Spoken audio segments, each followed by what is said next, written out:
Thank you. వేదిక మీద ఉన్న పెద్దలకు మీడియా మిత్రులకు నమస్కారం. తెలంగాణ అస్తిత్వ వేదిక, నేను ఏ వేదికల మీద ఇంతవరకు నేను ఎక్కడ పాల్గొనలేదు, మాట్లాడలేదు. అప్పుడప్పుడు ఏదో అడపదడప జర్నలిస్టులు అయితే కనుక క్లాసులు చెప్పడం.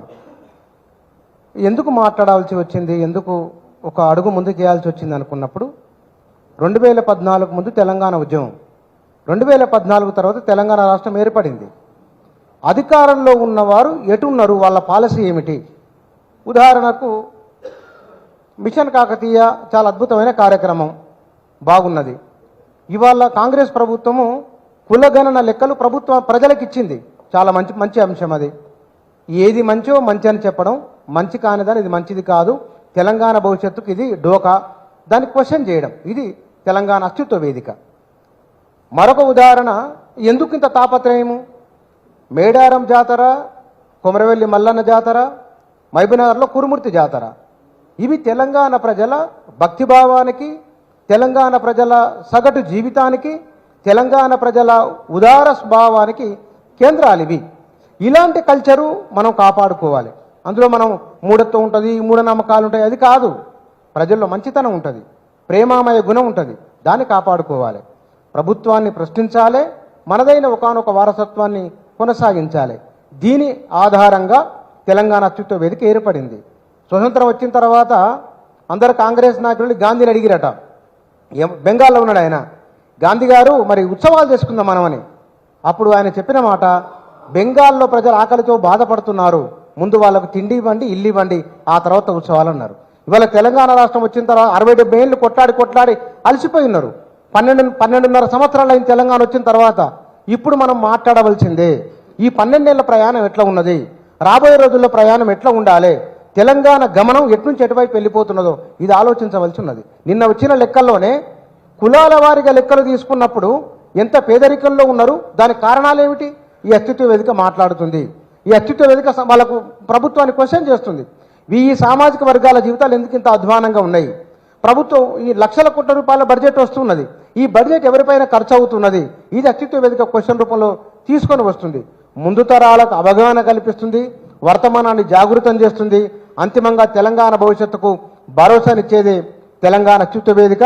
ఇక్కడున్న వారందరూ కూడా 3-4 దశాబ్దాలుగా తెలంగాణ ఉద్యమంతోనూ సామాజిక ఉద్యమాలతోనూ ప్రేరణ పొందిన వారు, ప్రభావితమైన వారు, ప్రభావితం చేస్తున్నవారు. కాబట్టి ఒక ఉమ్మడి చైతన్యంగా, ఒక ఉమ్మడి ఆలోచనతో ముందుకు తీసుకెళ్తున్న ఒకానొక అంశం ఇది.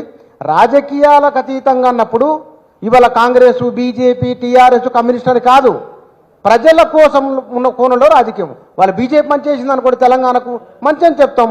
ఇందాక వారు అన్నారు కదా, ప్రకాష్ సార్ ఏమన్నారు, ఒక బీజేపీ ఎంపీ పార్లమెంటులో ఒక రాష్ట్ర విభజన కూడా కాదు, అది 2 రాష్ట్రాలు ఒకప్పుడు విడివిడిగా ఉండి కలిసినాయి, మళ్ళీ ఎవరి దోన వాళ్ళు వెళ్ళిపోయింది. అది దాన్ని ఆయన ఇంగ్లాండ్ బ్రిటిష్ వాళ్ళు కనుక పాకిస్తాన్ భారతదేశం విభజన చెప్పడం ఏం పోలికది? అంటే తెలంగాణ ప్రజల మరణాలను అవమానించినట్లు, తెలంగాణ ప్రజల ఉనికి అస్తిత్వాన్ని ఆకాంక్షను అవమానించినట్లు.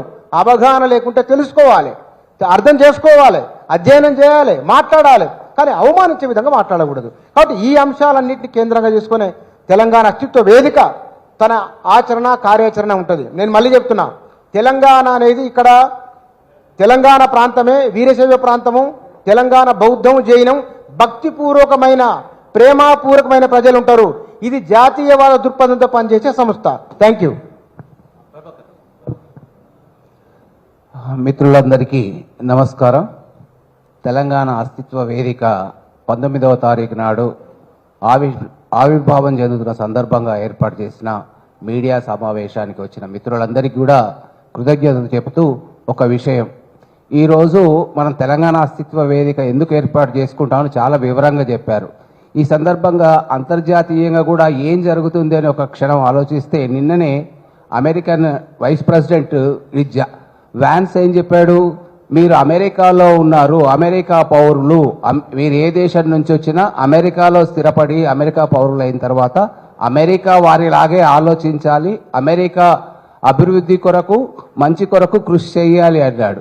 ఇప్పుడు మనం మిత్రుడు పాపారావు గారు చెప్పింది, అందరు చెప్పింది కూడా, ఏ రాష్ట్రం నుంచి వచ్చి తెలంగాణలో ఉన్న తెలంగాణ వారిలాగా ఫీల్ అయ్యి తెలంగాణ అస్తిత్వాన్ని, తెలంగాణ ఉనికిని కాపాడుకోవడానికి సహకరించాల్సిందిగా అందరినీ కోరుతూ ఈ సమావేశానికి వచ్చిన మీడియా మిత్రులందరికీ కూడా కృతజ్ఞతలు చెప్తున్నాను. ఈ సమావేశం ముగిసినట్లు ప్రకటిస్తున్నాం. Thank you very much.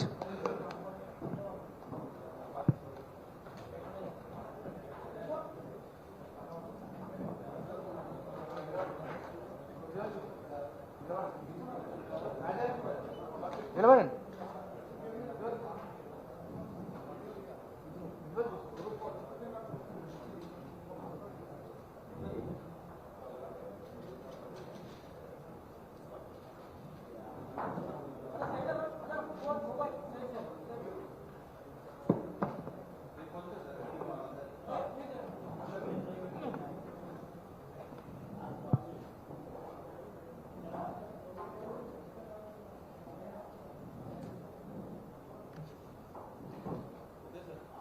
Thank you.